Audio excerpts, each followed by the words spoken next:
अस्सलाम वालेकुम। सीखो सब कुछ में खुशामदीद। दोस्तों, आज हम पिवट टेबल का यूज करना सीखेंगे माइक्रोसॉफ्ट एक्सेल में। इस वक्त हमारे पास एआर ट्रेडर प्राइवेट लिमिटेड की एक्सपोर्ट सेल्स रिपोर्ट है, जिसमें date, product, country, unit price, quantity और अमाउंट दिया गया है। आप यहाँ देख सकते हैं कि डिफरेंट प्रोडक्ट्स है और डिफरेंट कंट्रीज में सेल्स हो रही है और उनके डिफरेंट क्वांटिटीज दी हुई है और डेट वाइज में 2012 का, 13 का, 14 का, 15 और 16 का डेटा मौजूद है इस वक्त हमारे पास। आइए इस डेटा को हम मुख्तलिफ तरीकों से इसकी रिपोर्ट्स वगैरह को देखते हैं पिवट टेबल के जरिए। पिवट टेबल को यूज करने के लिए आपको सबसे पहले इंसर्ट पर पिवट टेबल पर क्लिक करना होगा। इस वक्त देखिए दो ऑप्शन है, पिवट टेबल और पिवट चार्ट। आप पिवट टेबल पर क्लिक कर दीजिए और यहाँ से रेंज बता दीजिए कि रेंज आपकी कौन सी है।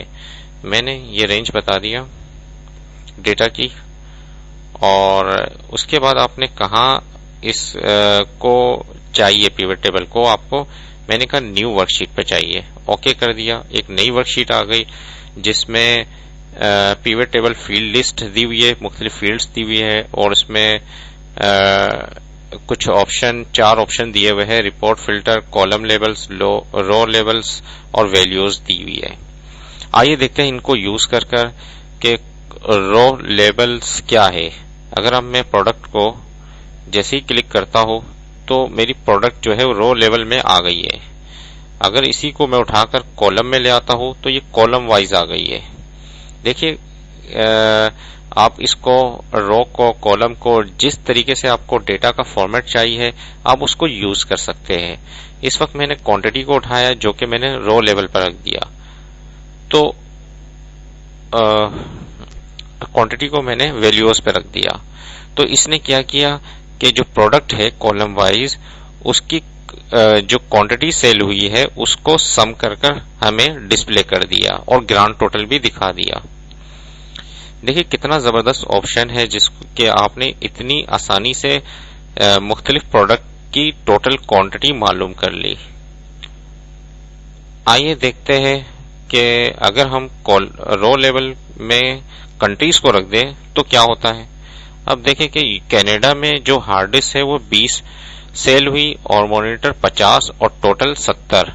फ्रांस में, यानी कि कंट्री वाइज क्या है, हमने प्रोडक्ट जो सेल की है उसका पूरा डेटा डिस्प्ले हो गया। अगर मैं प्रोडक्ट को यहां ले आऊं रो लेवल में तो देखें क्या हुआ कि पहले कंट्री शो हो रही है और उसके बाद क्या है, प्रोडक्ट शो हो रही है कि कनाडा में 70 प्रोडक्ट टोटल सेल हुई है, हार्ड डिस्क जिसमें से 20 है और मॉनिटर 50 है। इसी तरीके से फ्रांस में जो टोटल सेल हुई है 145 है, जिसमें सीपीयू, कीबोर्ड, माउस और स्पीकर है। तो हम डेटा को एनालिसिस बड़ी आसानी से पिवट टेबल के जरिए कर सकते हैं। आइए देखते हैं, अगर मैं इस वक्त क्या है कंट्री और प्रोडक्ट है, अगर मैं प्रोडक्ट को ऊपर ले आऊं तो क्या होगा कि सीपीयू जो है 105 सेल हुआ है, फ्रांस में 75 और यूके में 30। तो देखिए डिफरेंट रिजल्ट्स, यानी कि डिफरेंट आप फॉर्मेट को या डिफरेंट क्राइटेरिया को आप यूज कर सकते हैं या फॉर्मेटिंग कर सकते हैं डिफरेंट तरीके से।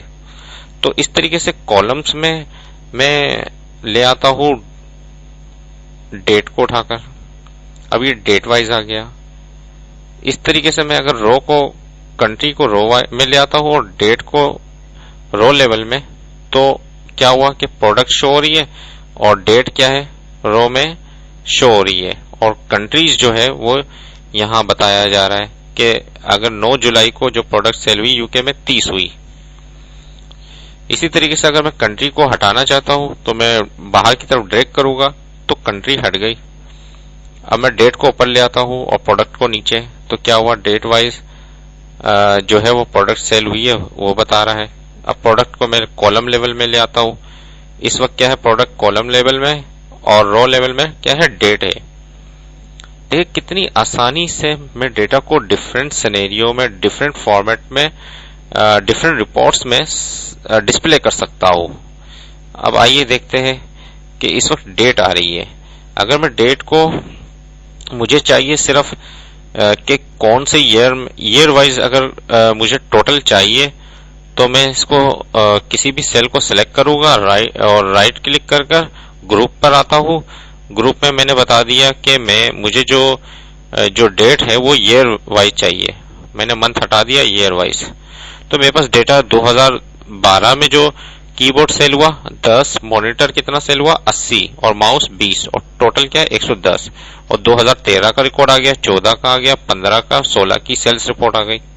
तो देखो कितनी आसानी से मैंने ईयर वाइज डेटा को टोटल करवा लिया। अब इसको मैंने राइट क्लिक किया, ग्रुप में आया और मैंने कहा मंथ और ईयर ये दोनों को डिस्प्ले करें। तो ईयर आया और उसमें जो मंथ थे उस मंथ वाइज हमारे पास डेटा डिस्प्ले हो गया कि 2012 में जनवरी, अप्रैल, जुलाई और अक्टूबर में क्या क्या सेल हुआ, 2013 में जनवरी, अप्रैल, जुलाई और अक्टूबर में क्या क्या सेल हुआ। इसी तरीके से मैं राइट क्लिक कर कर ग्रुप में आता हूँ। यहाँ मैं क्वार्टर अगर मुझे चाहिए, क्वार्टर और ईयर चाहिए, दो चाहिए, ओके कर दिया। अब क्या हुआ 2012 में क्वार्टर 1 में कितना सेल हुआ और क्वार्टर 2 में, क्वार्टर 3 में और क्वार्टर 4 में क्या क्या सेल हुआ, तो कितनी क्वांटिटी सेल हुई वो मुझे डिस्प्ले कर दिया। तो देखिए कितना जबरदस्त ऑप्शन है पिवट टेबल कि आप मुख्तलिफ सिनेरियो में मुख्तलिफ डेटा को डिस्प्ले करवा सकते हो। अब मुझे डेट नहीं चाहिए तो मैंने इसको बाहर की तरफ ड्रैग किया तो मेरे पास ईयर वाइज हो गया और प्रोडक्ट यहां आ गई। और अगर मैं इसको भी ड्रैग कर देता हूं, इस वक्त क्या है सिर्फ प्रोडक्ट आ गई और यहां से मैंने कंट्री को नीचे की तरफ ले लिया तो कंट्री का भी डेटा मेरे पास डिस्प्ले हो गया।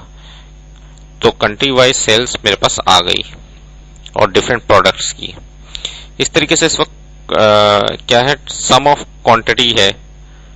इस तरीके से अगर आपने अमाउंट को भी सम करना है तो अमाउंट पर क्लिक कर दीजिए। तो इस वक्त क्या है पहले क्वांटिटी आएगा, फिर उसके बाद उसका अमाउंट आएगा। क्वांटिटी आई और उसके बाद अमाउंट आ गया। तो इस तरीके से भी आप डिस्प्ले करवा सकते हैं। इसको मैंने ड्रैग कर दिया। अगर मुझे ये मालूम करना है कि कितनी बार ये सेल हुआ तो यहां से मैं वैल्यू फील्ड सेटिंग में आकर काउंट कर दूंगा तो कितनी बार सेल हुआ। फ्रांस में सीपीयू 2 बार सेल हुआ, 1 बार ये सेल हुआ और तो मुझे काउंट करके दिखा देगा। इस तरीके से मैं फील्ड सेटिंग में आता हूं, यहां से मैक्सिमम वैल्यू अगर मुझे मालूम करनी है तो वो मुझे पता चल जाएगी। मैंने फिलहाल सम कर दिया तो ये मुझे सम कर ला दिया। तो देखिए कितना जबरदस्त ऑप्शन है पिवट टेबल का। आप मुख्तलिफ तरीकों से मुख्तलिफ सिनेरियो में इसको यूज कर सकते हो। इस वक्त मैं फिल्टर लगा देता हूं कंट्री वाइज। अब फिल्टर क्या होता है ये देख लीजिए। और मैंने यहां जो है डेट को ले आता हूं।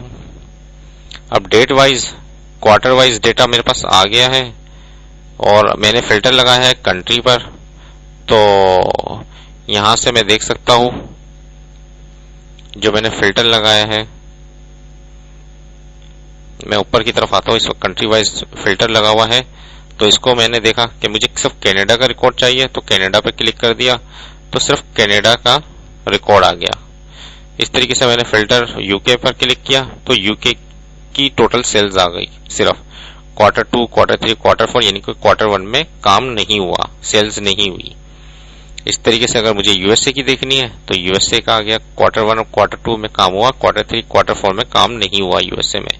तो मुझे इजीली पता चल गया। तो ये फिल्टर भी आप मुख्तलिफ सिनेरियो पर लगा सकते हैं।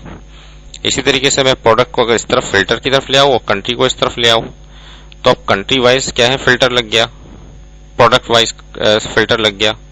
अब आप देख लिए कि मुझे सिर्फ हार्ड डिस्क चाहिए, ओके किया तो सिर्फ हार्ड डिस्क का डेटा आ गया। अब ये क्वार्टर मुझे नहीं चाहिए तो मैं ग्रुप में आकर इसको मैं कर दूंगा मंथ और ईयर, ओके कर दिया। तो आपके पास एक डिफरेंट सिनेरियो आ गया। बाहर की तरफ क्लिक करूंगा तो मेरे पास ये रिपोर्ट्स आ गई है। तो आपको मुख्तलिफ सिनेरियो में अगर मैं ऑल कर दूंगा तो तमाम आ जाएंगे। तो आप देखिए कितना जबरदस्त रिजल्ट्स पिवट टेबल के थ्रू निकाल सकते हैं। उम्मीद है कि ये वीडियो आपको बहुत पसंद आई होगी। लाइक और सब्सक्राइब करना मत भूलिएगा। दोस्तों आप मेरे चैनल को सब्सक्राइब जरूर कीजिए ताकि कोई नई वीडियो आए तो उसका नोटिफिकेशन आपको मिल जाए। Thanks for watching. Allah Hafiz.